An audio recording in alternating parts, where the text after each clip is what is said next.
אז זאת הדגמה של המערכת של דאטלי. אחרי התקנה אנחנו נוכל לראות את המוצר פה בניהול יישומים נוספים. התקנה זה משהו שאני מבצע, זה ה-Dataly Customizations כאן. כרגע הוא מוגדר לעבוד בתור ידני, זאת אומרת שמשתמש שרוצה לעבוד עם התוסף הזה צריך ידנית להפעיל אותו. את יכולה לשנות את זה לאוטומטי, ואז לכל המשתמשים או למשתמשים מסוימים שתבחרי כאן האדון יעלה באופן אוטומטי. כרגע זה מוגדר לעלות באופן ידני, זאת אומרת אנחנו נצטרך להפעיל את היישום הזה ידני בכל פעם שאנחנו רוצים לעבוד איתו. איך עושים את זה? פה ביישומים נוספים הולכים למנהל יישומים נוספים, Dataly Customization זה שם היישום הנוסף, כרגע הוא מנותק, אנחנו נלחץ על התחל, נחכה קצת והוא יעלה. עכשיו התפריטים התרעננו, כן. עכשיו מה שנוסף לנו זה פה בתפריט אפליקציה דאטלי, זה הפיתוח שבניתי לכם. יש מודול הגדרות, הוא לא מאוד, אין בו הרבה שימוש, גם לא צריך להגדיר את החיבור ישיר להשארת SQL הזה, לא חייבים אבל אפשר. זה אמור לעשות את הדברים יותר מהר. אבל בעיקרון נמשיך הלאה. עדכון מק"טים זה החלון שאנחנו רוצים לעבוד איתו. החלון הזה הוא כמו חשבוני, זאת אומרת יש פה רשומות, כל פעם שאת תעשי עדכון של קובץ זה יהיה רשומה חדשה. את רואה שאנחנו עכשיו ברשומה 38, אפשר ללכת לרשומה הקודמת, לראות את הניסיונות שעשיתי, ממש כמו חשבוניות, אפשר לטייל בין החשבוניות, אפשר לרענן רשומה, אפשר לחוץ Ctrl F, לחפש רשומה, אפשר לעשות Ctrl A להוסיף רשומה. אז באופן ברירת מחדל אנחנו במצב של אוסף, כשאנחנו הפעלנו פה את החלון עדכון מק"טים, אנחנו במצב של אוסף, כל מה שיש זה לבחור את הקובץ שאנחנו רוצים לטעון, זה הקובץ דוגמה ששלחת לי, וללחוץ על קרא קובץ.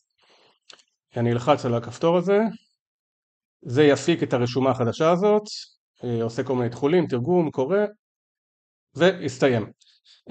עכשיו מה שאנחנו רואים פה בכחול זה שורות תקינות, אם היה לנו שגיאות אז היו שורות אדומות.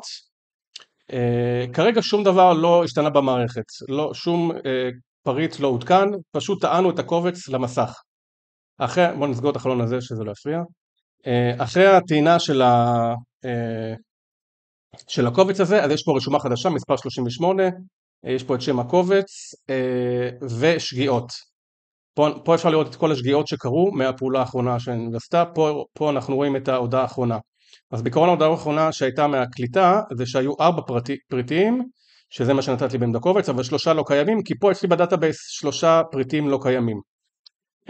פריט אחד את רואה שכן קיים, הדבר הזה, R30M, ויש רק 3 שדות שהולכים להתעדכן. למה רק 3? בואו נלך לשגיאות ונראה מה קרה בתהליך של הקריאה. אז זה מה שקרה, יש פה המון שדות שלא הוגדרו לתרגום,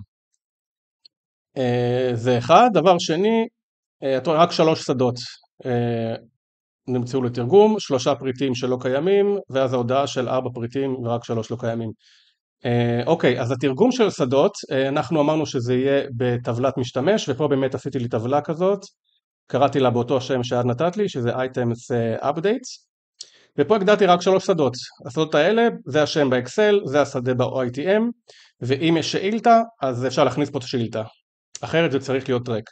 אז כל פעם שהתוכנה קוראה בקובץ שדה הזה, היא תעדכן את השדה הזה, אבל היא תריץ שאילתה, והשאילתה פה ספציפית תלך לטבלה אחרת שהקמתי שנקראת Item Update What, והיא תחליף פה זה הפרמטר שיוחלף הערך של השדה הערך שנמצא באקסל. זאת אומרת באקסל אנחנו מדברים על השדה הזה, אז היה שדה wattage שיתרגם לשדה SWW בסאב, אז אנחנו רואים את זה פה, והערך שלו היה 30W וזה תורגם ל-30 ואט. איך זה תורגם 30 ואט? על ידי השאילתה הזאת שהולכת לטבלה Item Update What, והטבלה הזאת אני בניתי אותה כאן. אז פה פשוט עשיתי רשימה של name, וזה שדה שנקרא value, אז כמו שאת רואה אני עושה כאן select ל-value מהטבלה הזאת, איפה שה-name הוא שווה פרמטר הזה 0, שזה, פה אני אכניס את הערך שהיה בקובץ, שזה ה-30W הזה.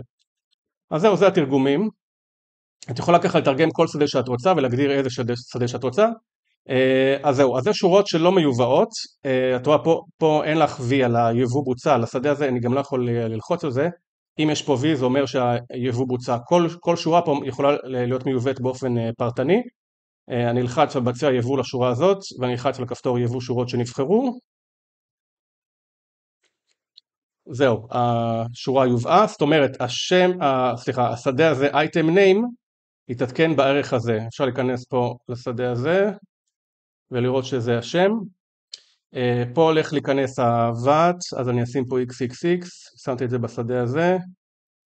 פה הולך להיות השדה הבא, אני אעדכן את הכרטיס פריץ. אני עכשיו אעשה יבוא, את רואה השורה הראשונה בוצע יבוא, ודרך אגב נוסף פה עוד רשומת שגיאות, שזה בגלל הפעולה של היבוא שעשינו, אז פשוט אין פה שגיאות, אני אציג על שגיאות, אין שגיאות. הוא פשוט אמר לנו מתחיל לייבא, שורה 2 יובא בהצלחה, אז יש פה מעקב אחרי כל הפעולות שאת עושה. את רואה הפעולה הראשונה שעשינו, עם כל השגיאות שהיו, והפעולה השנייה שעשינו. אוקיי, אז עכשיו אני רוצה לייבא את כל השורות שלא יובאו, אני אשתמש בכפתור הזה.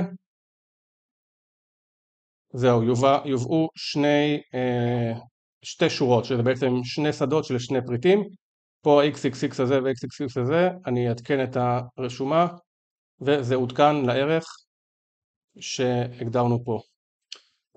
זהו, אני מאמין שסיימנו.